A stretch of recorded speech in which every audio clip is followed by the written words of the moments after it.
Thank you for tuning into the Boxing Voice. I'm your boy Jeremy Flanagan. If you stay ready, you don't have to get ready. If you stay ready, you don't have to get ready. Gerald Washington knows a little bit of something about that, taking this fight with Deontay Wilder on such short notice. But Gerald Washington is ready to prove to the world and to Deontay Wilder why this fight right here is not as easy as people make it out to be. Gerald Washington joined us on our TBV podcast to explain just that. On the line, and with me I have none other than Gerald Washington, as promised. Mr. Washington, are you there? Yeah, I'm here. How you guys doing? We are happy to have you, Gerald. We want to thank you. Hello. We got you. We're happy to have you. We want to thank you for taking out the time to give us the opportunity to interview you. El Gallo Negro, very appreciative of your time. Yeah. You're coming into it, obviously, the fight of your life thus far, an opportunity at the WBC title, very luxurious title, one that even Muhammad Ali has held. I mean, how is this moment for you? How are you taking it all in? Oh, man, it's very exciting, man. You know, all I'm thinking, all I got in my mind is just prepare, man. You know, put this plan together, get ready to take this dude's belt, man, bring this back home. We working hard, man. We working hard. My trainer and I, man, we got a great game plan, and it's gonna be a beautiful night, man. It's gonna be a lovely day.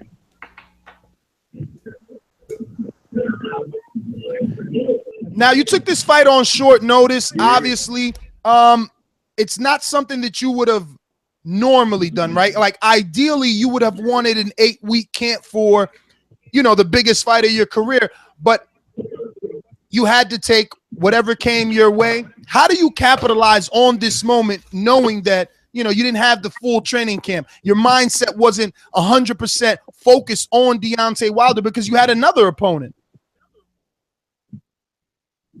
Yeah, but, and the great part about us, man, we're constantly working. We always had Deontay Wilder and all the other champions in mind anyway. When you're training and you're coming up the ranks, you compete with those guys. And I'm looking at those guys anyway because they got the same, body type and frame as I do. Deontay Wilder, Anthony Joshua, Klitschko. I got my eye on all those guys, man. So I'm always learning how to fight, prepare for those guys. And it was just a flip of the switch for us, you know what I mean? To say, okay, now we're gonna be fighting Deontay Wilder. Okay, cool. So now we just gotta set the game plan. But we're already in shape, man. So we don't have to worry about that part. All we gotta do is worry about our game plan. We could come up with a great game plan in a month.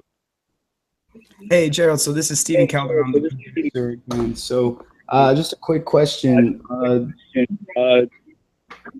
Yeah, Deontay Wilder did an interview with us through Ness, and he mentioned about how he did spar with you before, and that he was kind of bragging a bit, saying that he gave you a concussion, and that you might still be concussed now. Do you think that he holds any type of mental edge over you right now going into this fight? Deontay Wilder, it was real choppy, man. I couldn't hear everything that you guys were saying, but all I heard was the last part that he have a mental edge. Like I said, I'm not worried about Deontay Wilder. I'm concerned with myself and my training and my preparation.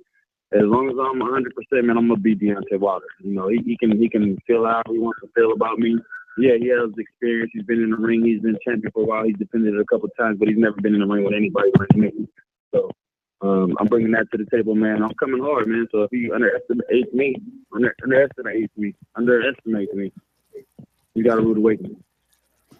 What's going on, Gerald? This is Boxing MD.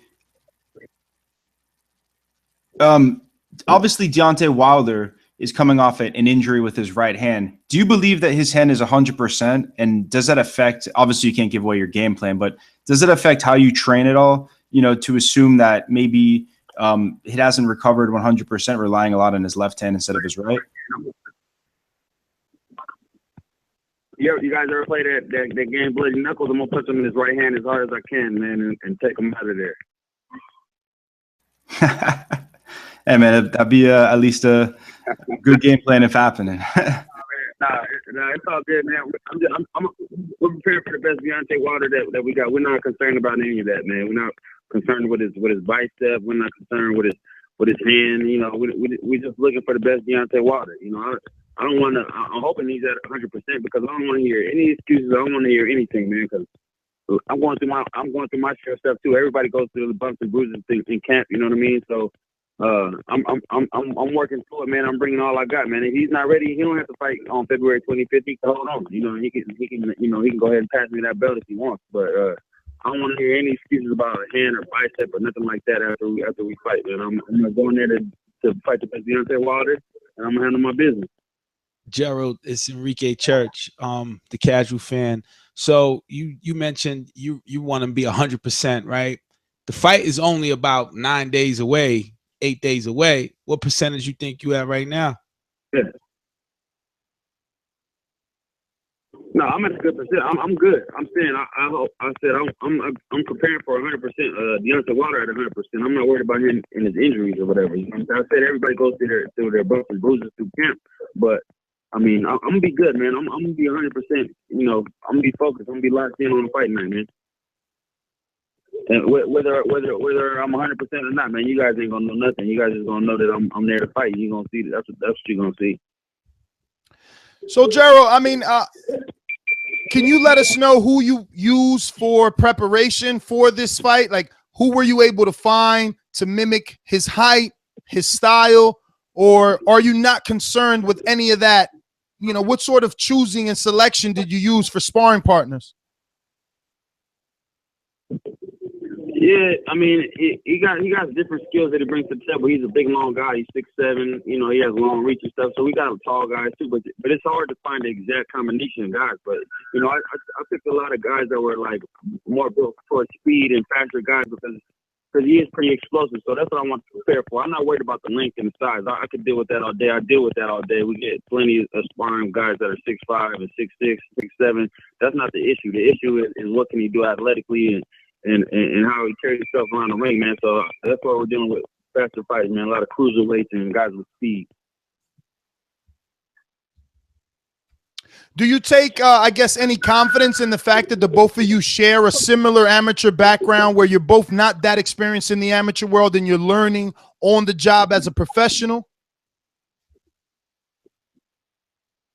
I mean, yeah, he's got to go around the world and compete and stuff like that, man. But you know, my 14 amateur fights, man, those as real as they come, man. You know, I come from the hard streets of Vallejo, California.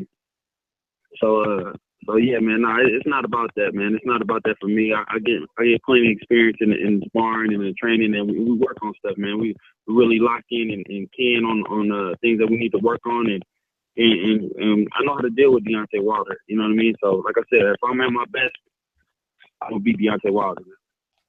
All right, Joe. Well, my last question, obviously, can you let me know how you've envisioned it? I mean, I could only imagine that if I were going up for the heavyweight title of the world, I'd be dreaming myself to sleep and envisioning how I'm going to win it, how it's going to go down, or what happens after. I mean, when you close your eyes at night as these days approach, what thoughts do go through your mind? Man, I just look at him, man, and I see a man. You know what I'm saying? I see a guy that's you know, he comes to fight. I'm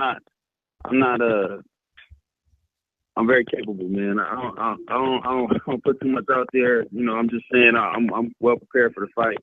You know, I've dealt with his style. I like his style, and I'm very comfortable with it. And I look forward to stepping to him, man.